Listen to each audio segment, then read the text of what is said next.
Okay, hi, I'm Jane from Jane Carter Coaching, where I love to help soulful solopreneurs have more fun and make more money in their businesses. And welcome to my brain trust conversation.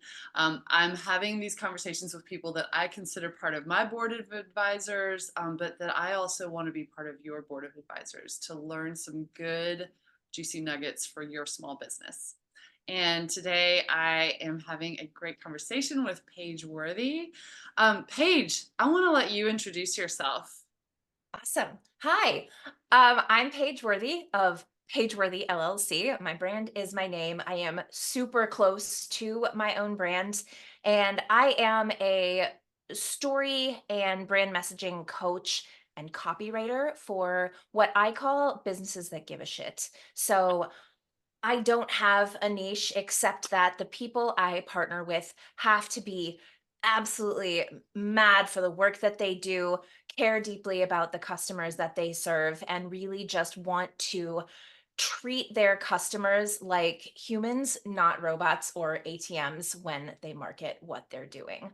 So I've been a copywriter for the last 10 plus years, and I'm also a StoryBrand certified guide. I'm in my fifth year of doing that, which basically translates to I have been taught this wonderful framework of applying story to a business's marketing, and it's completely transformed my business. And I'm hoping I'll get to give a couple more details about that later in the conversation, because I know you've got a couple of questions about kind of transformative things that have happened during my business and all that. But I'll no spoilers. I'll let you talk about that.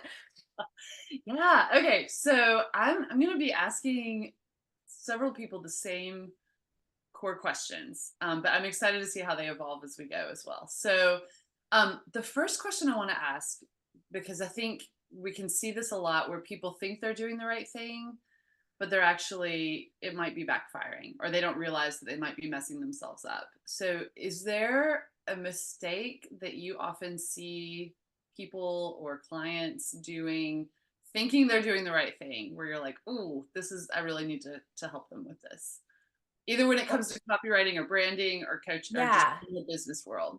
Yeah. So maybe not my clients in particular, because my clients do come to me knowing, hey, I need to really personalize the message that I'm putting out there. I need to flip the script and make it less about me. Mhm. But I think that there is a preconceived notion in marketing that we are selling ourselves, and that our solution, like the actual service or the product that we're selling, is what we need to put forth in our marketing, when really what we should be selling is the transformational quality or the success that it brings to the person who has bought it. So taking marketing from a place of this is who we are, this is what we sell, you're still going to be conveying that. You're not going to throw that little me baby out with the bathwater, but it's secondary to showing how when someone partners with you or purchases from you, something in their life is going to shift.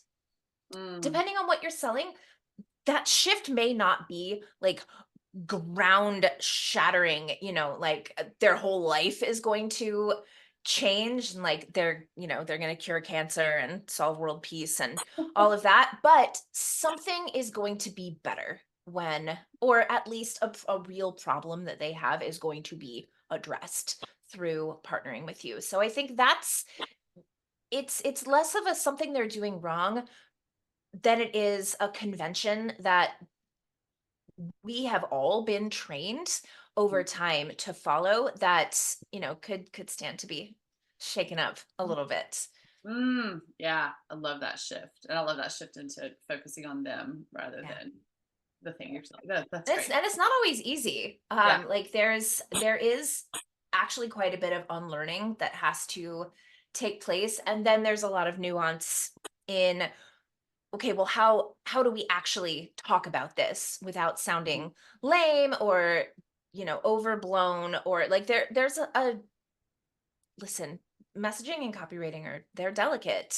Yeah. And you you just have to be always thinking Yeah. about how you're coming across and how you're drawing people in. Yeah. So I'll I stop, hear I'll so stop many there. I could people. literally talk for hours. Oh, I know you and I could talk a lot. I mean, yeah. And I we mean, have. so many. We have like so many people afraid of sounding sleazy, Yes. or and then in the fear of that sounding really maybe just kind of generic in general, um, or yeah, either too vague or too ham-fisted and on the nose. Yep. So it is Yep.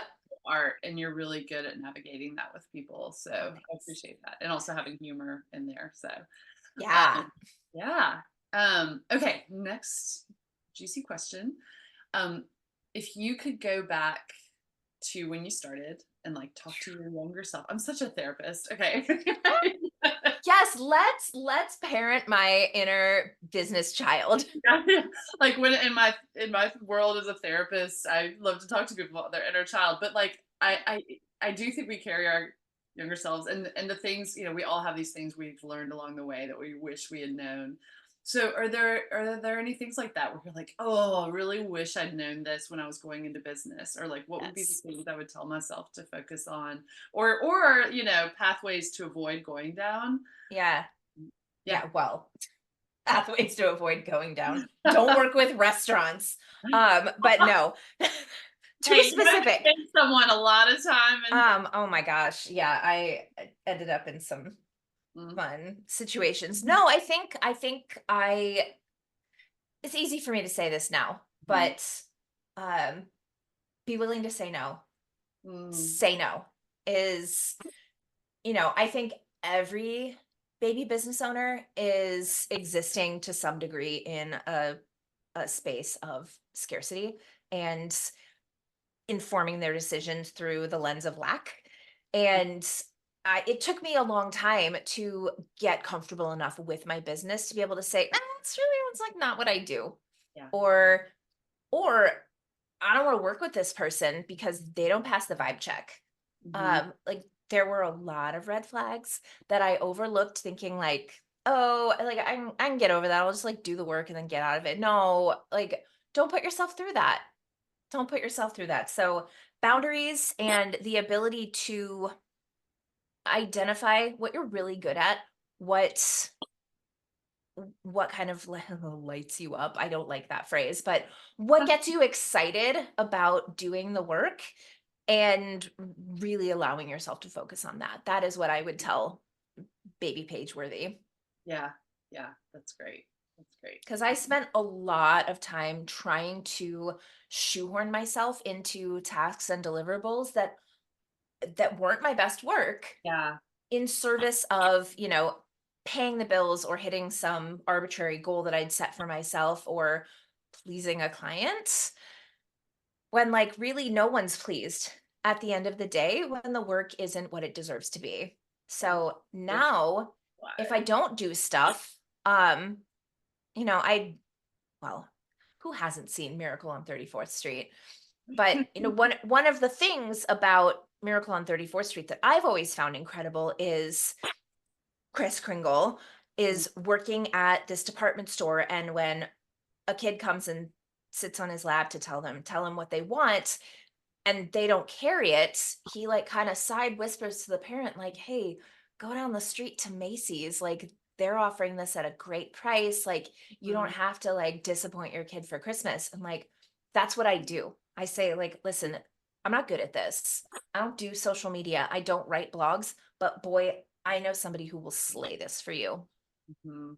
And Yeah. it's amazing to still get to be helpful and provide value to someone, even though I'm not making, an immediate transaction for myself. A lot of the time, what goes around does come around. Yeah. So, Yeah.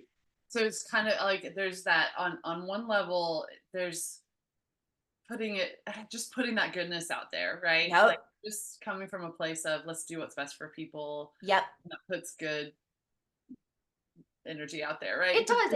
And like good marketing, like putting more good marketing out there, like it's It's the tide that raises all ships. It does, but also it raises people's trust of you because I mean, yeah. Anyway, there's a reason I Yes. right because I trust your no, I trust your boundaries, and so if you can say no, it really affects your reputation, and your reputation really matters. But also So much. what I'm hearing you say, and I'm like, yes. There's the therapist hat again. What I'm hearing you say. Uh, well, I'm a therapist for business. But the boundaries, not just boundaries, but like lack, like coming from a position of lack and making decisions from a place of lack, it's a real time waster, an energy waster. Like it Oh my God. Yeah. hits, and being able to say no and being able to come from a place of abundance and trust is a real time saver. Like Yeah. confidence is a real time saver. So, Absolutely. I um, love that perspective. Yeah, because there's almost always like when you go against your better interests and you realize that you've done so, usually not terribly long into whatever relationship you've agreed to, you also end up with quite a bit of head trash that you have to contend with. yeah. So it's like, it's not only I'm dealing with like doing work I don't want to do or navigating a client relationship that wasn't healthy to begin with, but you're also dealing with whatever is going on in your own head about like, damn it, why did I do that again? Why do I keep doing this to myself? And honestly, I'm not perfect. I still like hope springs eternal that like, yep, this kind of business, like this is the one that's going to be different. Mm, Well, no, yep. sometimes it's just not. So I am forever learning about continuing to stand firm in my boundaries and what, my so-called zone of genius is, and really just like bask in those things. And it's a glorious place to be, but sometimes I take an ill-advised vacation. Oh, that's great. Okay, next question. Is there anything that still surprises you, either about the work you do or about being in business for yourself? Is there anything that's still, I mean, I'll say this, Mhm, like not everyone can work for themselves, mhm, right? Like this is not for the faint of heart. And it's not a failing if either you look at it from the outside and you say, oh, wow, that's not for me, or you try it and you realize this is not the glamorous proposition that I imagined it would be. Like, there is no shame in saying, like, forget it. mhm, I have been square peg round holy from the beginning of my career and finally, decided whatever pain self-employment would bring in would be overshadowed by the good things for me. mhm. But it's become after so long, it's just become like, "Ugh, another day at the office." And every once in a while, I will be hit with this surprise like, oh man, I love what I do. I wouldn't want this any other way. And occasionally it's tinged with crap, I'm good at what I do. Like, this is why I'm doing this. Which is, I don't know, it's kind of insane after this long to still be taken by surprise by the fact that like the work I do fulfills me. Mhm. Mm. But but Oh, I think it's a yeah, big surprise every once in a while, and it's a delightful surprise to encounter. yeah. And it's also surprising to me that I still find ways to be creative in my website copy. Like even when I work with businesses within a similar niche or a similar industry, I think that's the magic in really taking the time to determine the message and play around with brand voice Mhm, is you're not just writing the same generic crap every time. You're really digging into, okay, who specifically are we writing to?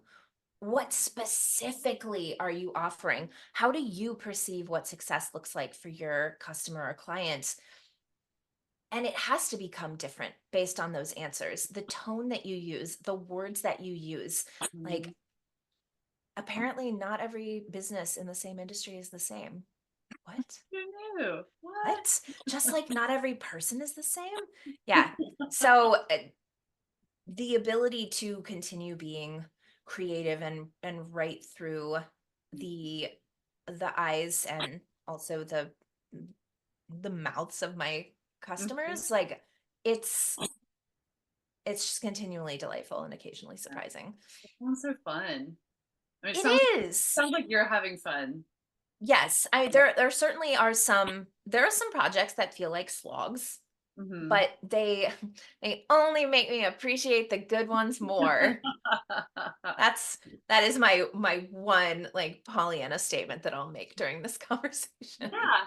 Well, and I can also share that, I mean, yeah, like, entrepreneurship can be tedious sometimes. It can be, it's not, yeah, it's not all, as my old coach used to say, it's not all pie and orgasms. It's I so, love your old coach. oh, I love her so much. Oh my gosh. Um, but that on social media or whatever, it can be portrayed like work for yourself. No, no, no, no. Yeah. Like this can be hard sometimes, and I've cried over my business more than once. Oh my But then you god. have those moments where you're like, "Oh, I'm so good at this," or like, "Oh, man, And me too," or like, "Oh, I'm doing this. Because yeah, like, that's the other side of the prospect of isolation in your business, is that you get to be so damn proud yeah, when you mm, finish a day or you have a triumph in your work and say, like, "I did this." yeah, Like, yes, you probably had some support, but it's you, baby. yeah, It's you. totally." Yeah. Ooh, that's so fun. Yeah. Awesome. Okay. Is there a story of a key moment in your business journey, to use the trope? And it has been though. Yeah, it is a journey that, yeah, you're right. Is there a key moment? I mean, it could be a failure, it could be a win, a big aha moment, it could be when you figured out, like, here's my why. But is there a story that you would want to share about your experience working for yourself? Yeah.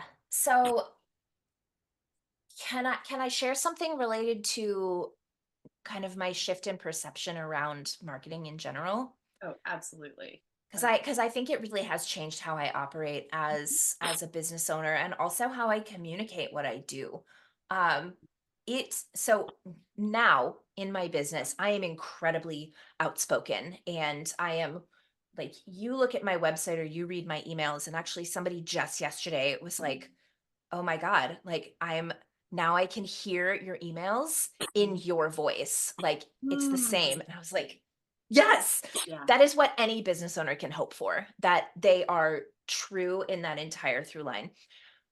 When I got certified in StoryBrand, um, there's a bit of bro in StoryBrand. So for those who don't know exactly what it is, it's loosely framed around the hero's journey that Joseph Campbell has written about. Basically, a character wants something but encounters a problem, and they have all kinds of feelings about this problem, and they're just feeling stuck, and they meet a guide who shows them a path to a solution, and if they follow the guide, they reach success and they avoid this failure. And in the StoryBrand framework, we really have been taught to lead with fear of failure. And from the get go, that felt a little ooky to me. And there's always been some ooky nuggets in marketing that I see throughout. Where, like, I don't want to be led by fear in making a purchase decision, and especially in women's lifestyle brands, in the wellness space, where, like, I get targeted a lot because I am also on a arduous body journey right now, and I kept seeing this stuff, and I was like, god damn, there has to be a better way to communicate this. And So I wanted to find it. And like I did not come up with this on my own. There are some incredible marketers. Kelly Deals, I went through her feminist copywriting certification. There are two women who are big thinkers kind of in the anti-bro marketing space. Their podcast is called, oh my God, Jane, I don't remember what it's called. Maybe you can put it in the notes Notes. um, later, but it's basically about kind of uncovering the scams and bad stuff in the online marketing world. And in absorbing that stuff, I developed my own way of thinking about, okay, how do I apply this framework in a more positive way where we can help people understand what they've already internalized the fear. Yeah. They already know what failure looks like. I firmly believe that. Like the guy that came up with StoryBrand loves to say, like, people don't know they have a problem until you tell them they do. Bullshit. No, they know. That's bullshit. Um, Bless it, as we so say in the South, bless his heart. so what if we lead with success and transformation? What if we lead with empathy and show them that we've been there before and we're prepared to guide them to this better place? Mhm. And that's how I do it now.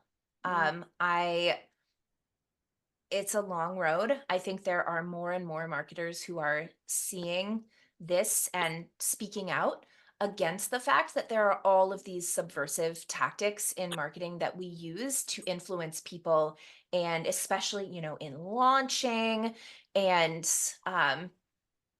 this space that I was pretty close to when I launched a course last year. I was really trying to do it the way that yeah, everybody says to do it, and man, it grated on my soul. Like yeah. my launch broke me, Mm, and I'll never do it again. I'm never doing a live launch again because it broke me. mm. And so I'm gonna have to find another way. Well, and if it's if I may jump in, like if Yeah. you're feeling that bad about it, I doubt it's attracting the people who are going to work best with you. Yep. Right? It's going to Yep. attract people who respond to that kind of uh, Yeah. pull out all the Yeah. tactics And kind of. I think that people didn't respond the way I hoped they would to that launch, in part because I wasn't being true to myself. Mm-hmm. So it really just it's very self-perpetuating. So Yeah, once once I really decided, like, okay, we're going to treat people in our copy or in our social media, in our emails, we're going to treat them like humans, not ATMs, yeah, everything shifted for me. So I don't think I would have gotten there if I hadn't gotten certified as a StoryBrand guide. And truly, the framework has changed my career, not because I push against it, but because I never thought it could be that simple. mm, And then it's just a matter of, massaging it into something that works for you. Like yeah. I never taught, but I'm certified as a yoga instructor.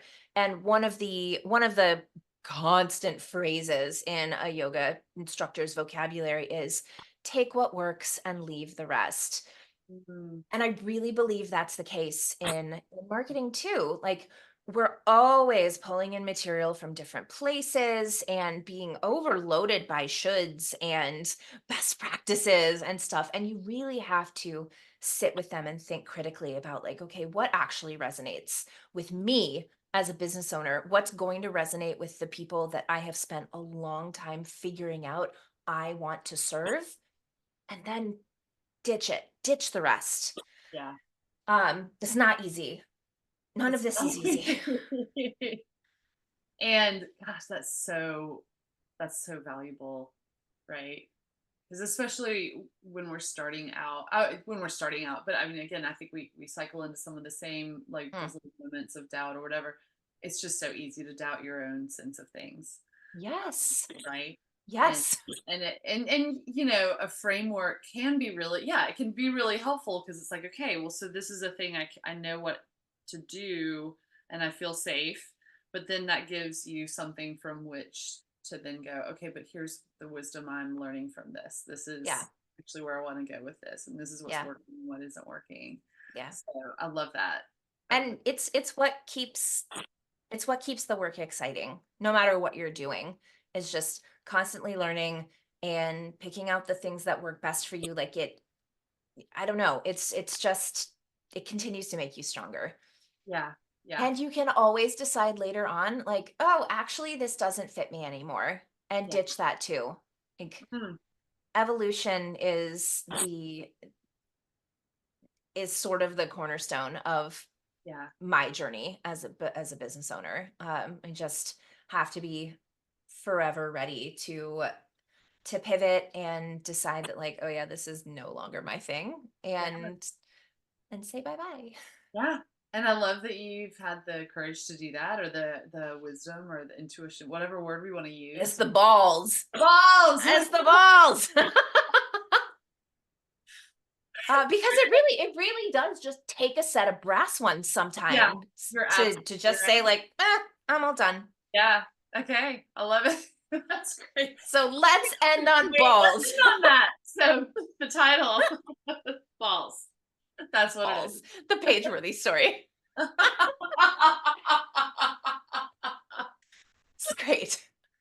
I love it. This is what our conversations are like. This is what it's like to work with the amazing Paige Worthy, and this is why I Thank want you. you in my brain trust. So thank you for that. You're Oh my welcome. God.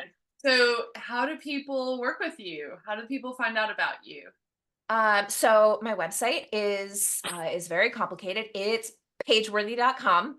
Um, Page with an I in the middle. And I would love to invite anyone who's listening to subscribe to my weekly Words Matter email, where I share stories from my life and weave them into lessons and insights about marketing and not being a sleaze in how you put your business out there. So there's a form at the bottom of my homepage, or you can go to pageworthy.com/email dash subscribe and join me. We have fun. I And I occasionally share stories from my personal brain trust and board of advisors who do stuff that I don't, to share what they're brilliant at. So that's my Shine Theory email series. Maybe I'll get Jane in there at some point too. I love Because listen, if you're not listening or if you're not reading Jane's emails, you're missing out as well.